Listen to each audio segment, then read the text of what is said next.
साथियों नमस्कार, मैं हूं नीरज पटेल और आप देख रहे हैं नेशनल जनमत। सुप्रीम कोर्ट ने केंद्र सरकार के अति महत्वपूर्ण सेंट्रल वृक्षा प्रोजेक्ट की याचिका पर यह कहते हुए सुनवाई से इनकार कर दिया कि लॉकडाउन के समय में इसकी सुनवाई करना जरूरी नहीं है। तो लोगों के जहन में इस सवाल उठा कि अगर 20,000 करोड़ रुपए केंद्र सरकार जिस प्रोजेक्ट पर केवल बिल्डिंग बनाने के लिए खर्च कर रही है उसकी सुनवाई करना जरूरी नहीं है, तो लॉकडाउन के बीच में ही आंध्र प्रदेश के आदिवासी बहुल क्षेत्र में जहां आदिवासियों को 100% आरक्षण दिया गया था, यह केस 20 साल से चल रहा था। लॉकडाउन के समय में इस केस की सुनवाई भी की गई और इसमें फैसला भी दिया गया।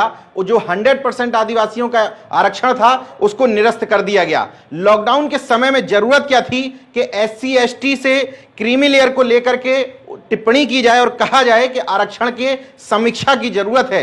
लॉकडाउन के समय में ऐसी कौन सी जरूरत थी कि सुप्रीम कोर्ट कहे कि आरक्षण सिर्फ 10 साल के लिए लागू किया गया था, अब उसकी समीक्षा होनी चाहिए। लॉकडाउन के समय में कौन सी ऐसी आफत आन पड़ी थी कि सुप्रीम कोर्ट ने उड़ीसा में SC ST कर्मचारियों के प्रमोशन में रिजर्वेशन के मामले की न सिर्फ सुनवाई करी बल्कि इस फैसले के विरोध में फैसला सुना दिया। इतना ही नहीं, मजदूरों की समस्याओं पर खामोश रहने वाली ये सुप्रीम कोर्ट मजदूरों से जुड़ी हुई याचिका को 1 हफ्ते से ज्यादा लटका करके रखती है, लेकिन सरकार के चाटुकार पत्रकार अर्णव गोस्वामी से जुड़ी हुई याचिका को कोर्ट में ले लेती है और अगले दिन ही सुबह 8 बजे उस पर सुनवाई भी कर देती है। इन सारे फैसलों पर सवाल इसलिए उठते हैं क्योंकि इन सभी फैसलों से जस्टिस अरुण मिश्रा जुड़े हुए थे, जो SC ST एक्ट के खिलाफ फैसला देने से भी जुड़े थे, संत रविदास के मंदिर के गिराने के फैसले से भी जुड़े हुए थे, इसके अलावा 13 पॉइंट रोस्टर के फैसले से भी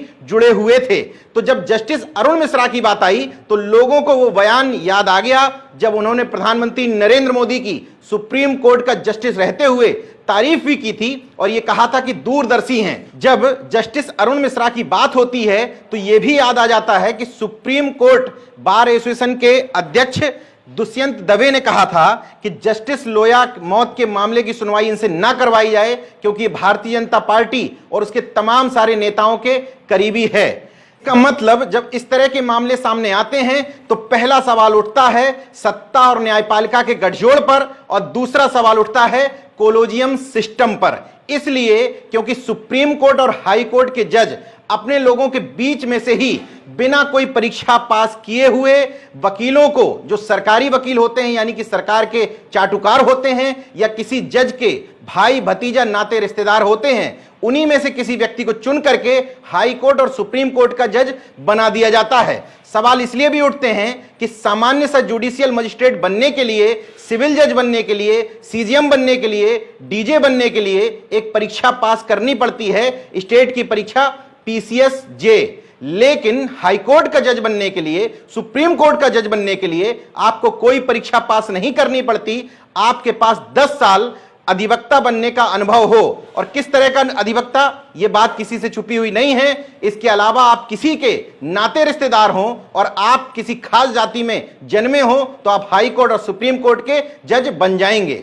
मजदूरों की समस्याओं के बाद भी सुप्रीम कोर्ट की बेरुखी को दुष्यंत दवे के इस बयान से आप समझ सकते हैं कि कोलोजियम सिस्टम में मेरिट को पूरी तरीके से नजरअंदाज किया जाता है। ऐसे जज नियुक्त होते हैं जो ऊंचे और बड़े लोगों को राहत देते हैं और आम आदमियों के मामले को नाकाम बना देते हैं।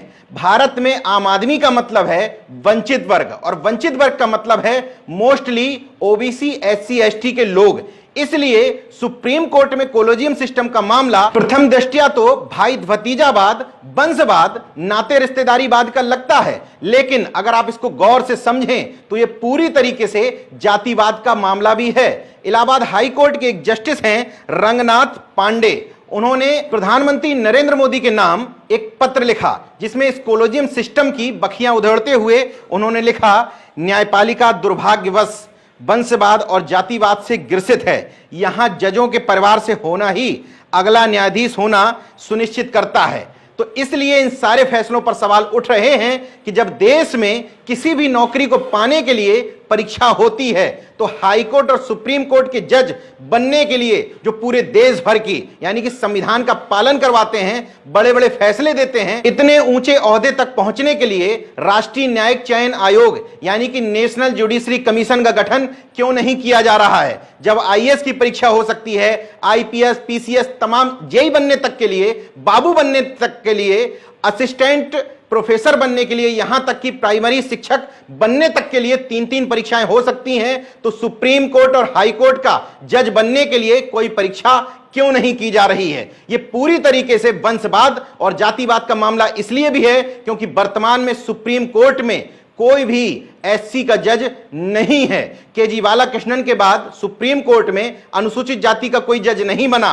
इस समय इस फैसले पर सवाल इसलिए उठ रहे हैं क्योंकि अरुण मिश्रा जैसे जज जिस जिस बेंच में होते हैं उस बेंच की तरफ से जातिवादी और आरक्षण के विरोध में फैसले सुनाए जाते हैं। इसलिए फिर से इस बार बात करने की जरूरत है कि तमाम नेताओं को राष्ट्रीय न्यायिक आयोग के लिए आगे आना चाहिए, अपनी सरकार से कहना चाहिए कि 2019 के चुनाव से पहले एक झुंझुना थमाया था कानून मंत्री ने, रविशंकर प्रसाद जी ने, कि हम राष्ट्रीय न्यायिक आयोग के पक्षधर हैं और हम ये मानते हैं कि सुप्रीम कोर्ट और हाई कोर्ट में नियुक्ति जो होती है जजेस की वो पूरी तरीके से परीक्षा प्रणाली के आधार पर होनी चाहिए। तो चुनाव जीतने के बाद आपका वो मामला गायब कहां हो गया? इसलिए लोगों का विश्वास धीरे धीरे कोर्ट से, अदालतों से कम होता चला जा रहा है क्योंकि लोग अब ये मानने लगे हैं कि अदालतों में भी बड़े बड़े खेल होते हैं। क्योंकि मैं कोई आरोप बिना तथ्यों के नहीं लगाता, इसलिए मैंने जो अभी तक कहा उसका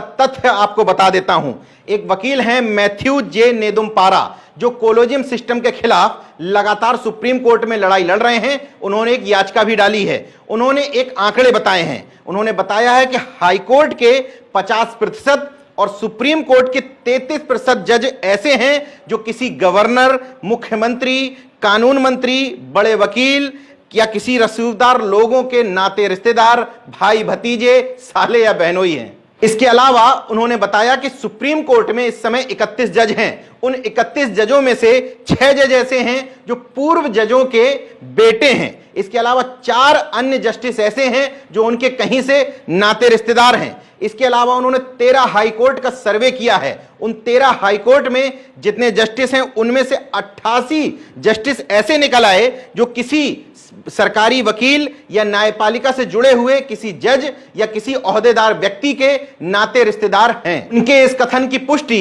2016 में वरिष्ठ पत्रकार प्रभात रंजन दीन द्वारा की गई एक रिपोर्ट करती है। उस रिपोर्ट में उन्होंने बताया था कि इलाहाबाद हाई कोर्ट से सुप्रीम कोर्ट के लिए जो लिस्ट भेजी गई थी उसमें तत्कालीन मुख्य न्यायाधीश के बेटे, इसके अलावा बीजेपी नेता जो इस समय राज्यपाल हैं केसरीनाथ त्रिपाठी के बेटे Neeraj Tripathi, chief justice of India रहे बीएन खरे के बेटे सोमेश खरे, आंध्र प्रदेश हाई कोर्ट के चीफ जस्टिस रह चुके सगीर अहमद के बेटे मोहम्मद अल्ताफ, इलाहाबाद हाई कोर्ट के जस्टिस रह चुके टीएस मिश्रा और केएन मिश्रा के भतीजे उपेंद्र मिश्रा का भी नाम था। उपेंद्र मिश्रा को इस तौर पर भी आप जान सकते हैं कि वो बहुजन समाज पार्टी के बड़े नेता सतीश चंद्र मिश्रा के भाई हैं। इसके अलावा हाई कोर्ट के जज रहे एचएन तिलहरी के बेटे आरएन तिलहरी, जस्टिस एसपी मेहरोत्रा के बेटे मनीष मेहरोत्रा का नाम भी उसमें शामिल था। उसी रिपोर्ट में बताया गया था कि हाई कोर्ट से सुप्रीम कोर्ट का जस्टिस बनने के लिए जो सूची लंबित है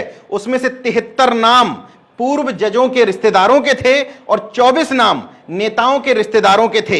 इसके अलावा उसी रिपोर्ट में उन्होंने बताया कि चीफ जस्टिस ऑफ इंडिया रह चुके वाईवी चंद्रचूड़ के बेटे डीवाई चंद्रचूड़, जो इलाहाबाद हाई कोर्ट से वर्तमान में सुप्रीम कोर्ट आ गए हैं, उन्होंने सुप्रीम कोर्ट जाने से पहले 50 नामों की एक लिस्ट सुप्रीम कोर्ट का जस्टिस बनने के लिए भेजी थी। उसमें भी अधिकांश नाम जजों के और नेताओं के नाते रिश्तेदारों के थे।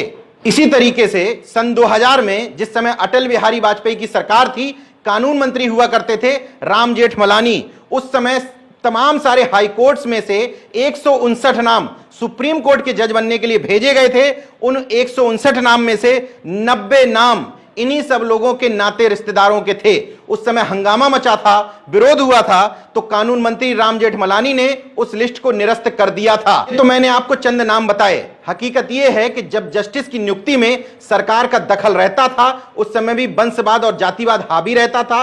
1990 के बाद जब कोलोजियम सिस्टम प्रभाव में आया, उसमें भी पूरी तरीके से वंशवाद और जातिवाद का बोलबाला है। उसका एक फायदा यह है कि वो लोग जो सुप्रीम कोर्ट या हाई कोर्ट में जस्टिस होते हैं, उनके नाते रिश्तेदार उन्हीं के अंडर में प्रैक्टिस करना शुरू कर देते हैं। एक सामान्य धारणा यह है कि ऐसे व्यक्ति को केस ज्यादा मिलता है और मोटी फीस मिलती है जिसका पिता या कोई नाते रिश्तेदार इन अदालतों में जज बना बैठा है, क्योंकि गेटिंग सेटिंग के खेल से इन वकीलों के लिए आसान हो जाता है अपने रिश्तेदारों से किसी भी पक्ष में फैसला सुनवाना। इसलिए इस कोलोजियम सिस्टम पर सवाल उठाते हुए लोग कहते हैं कि न्याय के मूलभूत सिद्धांतों के खिलाफ है। आम आदमी को इस सिस्टम में न्याय मिलने की उम्मीद न्यूनतम हो जाती है, और आम आदमी का मतलब ओबीसी, एससी, एसटी वर्ग को न्याय मिलने की उम्मीद, उनके अधिकारों के पालन की उम्मीद अति न्यूनतम स्तर तक पहुंच जाती है और पहुंच गई है।